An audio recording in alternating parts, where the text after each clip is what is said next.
मरुधरा की सियासत के महासंग्राम में शनिवार को कांग्रेस ने शहर शहर बीजेपी के खिलाफ हल्ला बोला, तो आज उसने सोशल मीडिया के जरिए वार किया और लोगों से लोकतंत्र की रक्षा के लिए आवाज उठाने की अपील की।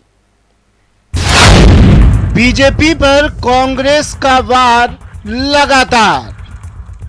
मोदी तेरी तानाशाही नहीं चलेगी, नहीं चलेगी। मोदी तेरी गुंडागर्दी।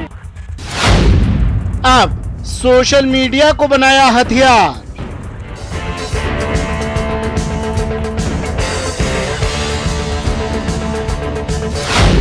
कांग्रेस का लोकतंत्र को बचाने का आह्वान।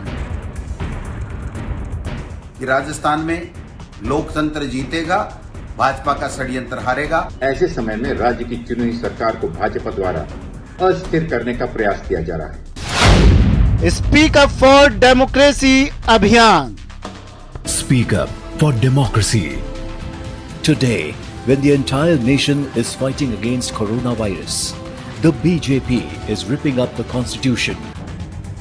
राजस्थान में 17 दिनों से चल रहा सियासी घमासान दिन ब दिन तेज होता जा रहा है। शनिवार को जहां कांग्रेस ने शहर शहर हल्ला बोला, वहीं अब उसने सोशल मीडिया के जरिए बीजेपी पर वार करना शुरू कर दिया है। लोकतंत्र को बचाने के आह्वान के साथ कांग्रेस ने स्पीक अप फॉर डेमोक्रेसी अभियान की शुरुआत की है और खास बात यह है कि इस अभियान को अंजाम तक पहुंचाने के लिए राहुल गांधी के ट्विटर हैंडल से ये वीडियो ट्वीट हुआ है, जिसके कैप्शन में उन्होंने लिखा है कि आइए एकजुट होकर लोकतंत्र की रक्षा के लिए आवाज उठाएं। राहुल गांधी के ट्विटर हैंडल से जो वीडियो जारी हुआ है, उस वीडियो में कहा गया है कि बीजेपी लोकतंत्र को खत्म कर रही है। राजस्थान में चुनी हुई सरकार को गिराने की कोशिश की जा रही है। ऐसा ही उन्होंने मध्य प्रदेश में किया। हम राजस्थान विधानसभा का सत्र बुलाने की मांग करते हैं। BJP is conspiring to topple the democratically elected Congress government. After doing the same in Madhya Pradesh, BJP is now trying to murder democracy in Rajasthan.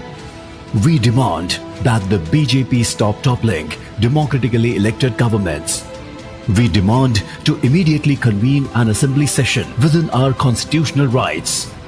वहीं प्रदेश कांग्रेस प्रभारी अविनाश पांडे ने भी वीडियो जारी कर बीजेपी पर हमला बोला और कहा कि बीजेपी लोकतांत्रिक मूल्यों और परंपराओं से खिलवाड़ कर रही है। कांग्रेस सरकार कोरोना में सफलतापूर्वक कार्य कर रही है और अपने प्रबंधन से इस महामारी पर नियंत्रण का प्रयास कर रही है, जिसे वैश्विक स्तर पर भी सराहा गया है।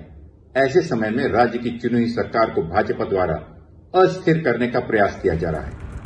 पीसीसी चीफ गोविंद सिंह डोटासरा ने भी इस अभियान से जुड़ने का आह्वान किया। उन्होंने कहा कि आइए राजस्थान में लोकतंत्र को बचाने के लिए स्पीक अप फॉर डेमोक्रेसी अभियान से जुड़कर एकजुटता के साथ लोकतंत्र की रक्षा के लिए आवाज उठाएं।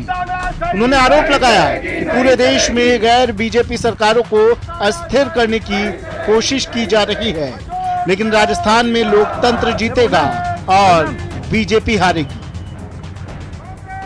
कांग्रेस की सरकार राजस्थान की 8 करोड़ बहादुर जनता ने खून पसीना एक करके बनाई है। जो सरकार कोरोना के समय बहुत अच्छा काम कर रही है, देश के प्रधानमंत्री ने भी जिस सरकार की कोरोना के समय कार्य करने की प्रशंसा की है, अब मैं उन भाजपा नेताओं से पूछना चाहता हूं कि वो लोकतांत्रिक रूप से चुनी हुई राजस्थान की कांग्रेस की सरकार, जो मुख्यमंत्री अशोक गहलोत जी के नेतृत्व की सरकार है, उसको गिराने का षड्यंत्र क्यों कर रहे हैं।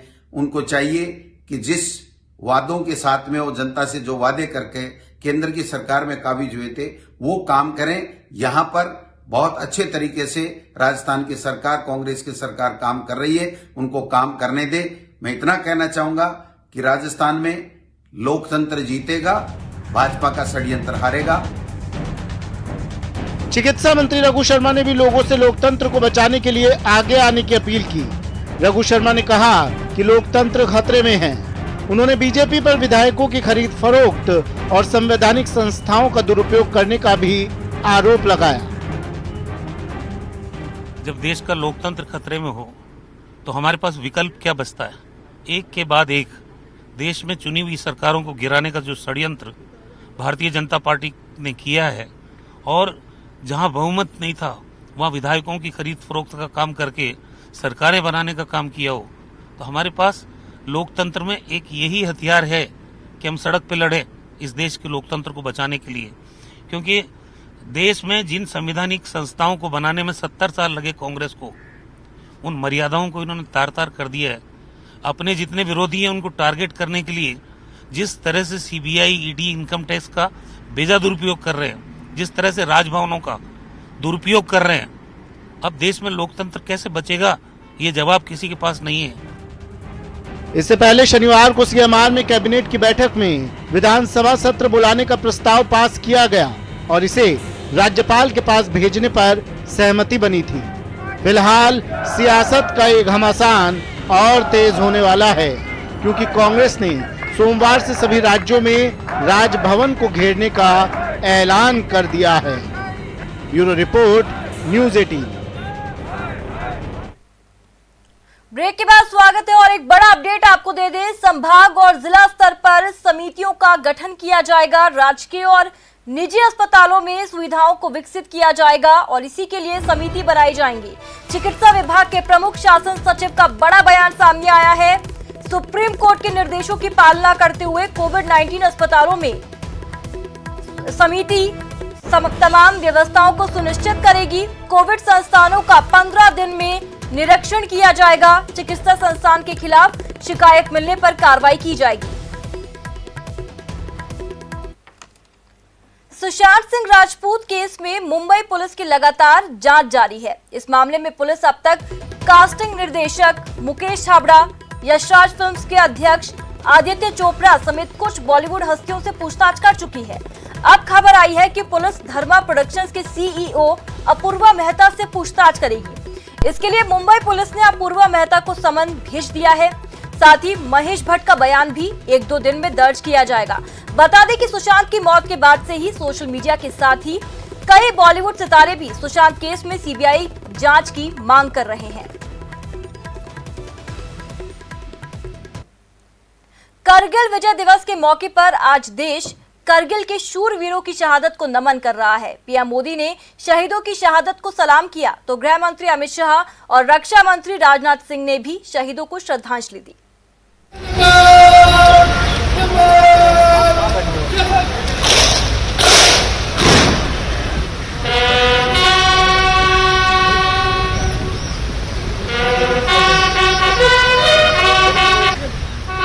नेशनल वॉर मेमोरियल पर देशभक्ति के धुन के बीच जब करगिल के शहीदों को श्रद्धांजलि दी गई तो एक बार फिर शहीदों को याद कर सीना गर्व से चौड़ा हो गया। यहाँ रक्षा मंत्री राजनाथ सिंह, रक्षा राज्य मंत्री श्रीपद नाइक और तीनों सेना प्रमुखों ने करगिल विजय दिवस पर शहीदों को श्रद्धांजलि अर्पित की और शहीदों को सलाम किया।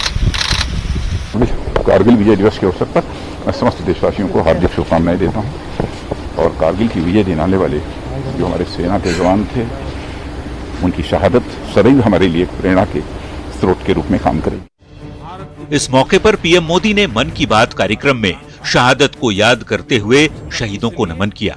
भारत की मित्रता के जवाब में पाकिस्तान द्वारा पीठ में छुरा घोंपने की कोशिश हुई थी, लेकिन उसके बाद भारत की वीर सेना ने जो पराक्रम दिखाया, भारत ने अपनी जो ताकत दिखाई, उसे पूरी दुनिया ने देखा। आप कल्पना कर सकते हैं, ऊंचे पहाड़ों पर बैठा हुआ दुश्मन और नीचे से लड़ रही हमारी सेनाएं, हमारे वीर जवान, लेकिन जीत पहाड़ की ऊंचाई की नहीं, भारत की सेनाओं के ऊंचे हौसले और सच्ची वीरता की हुई। साथियों, उस समय मुझे भी करगिल जाने और हमारे जवानों की वीरता के दर्शन का सौभाग्य मिला। वो दिन मेरे जीवन के सबसे अनमोल क्षणों में से। मैं आज सभी देशवासियों की तरफ से हमारे इन वीर जवानों के साथ साथ उन वीर माताओं को भी नमन करता हूं, जिन्होंने मां भारती के सच्चे सपूतों को जन्म दिया। कारगिल विजय दिवस पर केंद्रीय गृह मंत्री अमित शाह ने शहीदों को याद करते हुए ट्वीट किया, लिखा, करगिल विजय दिवस भारत के स्वाभिमान, अद्भुत पराक्रम और दृढ़ नेतृत्व का प्रतीक है। मैं उन शूरवीरों को नमन करता हूं, जिन्होंने अपने अदम्य साहस से करगिल की दुर्गम पहाड़ियों से दुश्मन को खदेड़कर वहां पुनः तिरंगा लहराया। मातृभूमि की रक्षा के लिए समर्पित भारत के वीरों पर देश को गर्व है। बता दें, 1999 की सर्दियों में पाकिस्तान ने मौका देखकर कारगिल की चोटियों पर कब्जा कर लिया था। मई की शुरुआत में जब इन चोटियों की बर्फ पिघली तब भारत को घुसपैठ की जानकारी मिली। पाकिस्तान को यहां से खदेड़ने के लिए 5 मई से 26 जुलाई तक कश्मीर की चोटियों पर दुश्मन के साथ हमारी सेना का युद्ध हुआ।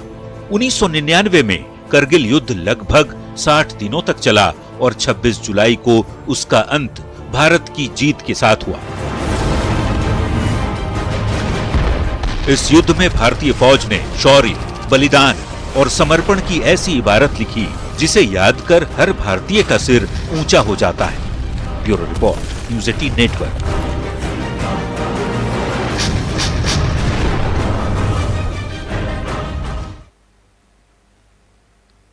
और इसी के साथ बुलेटिन में बस इतना ही। नमस्कार।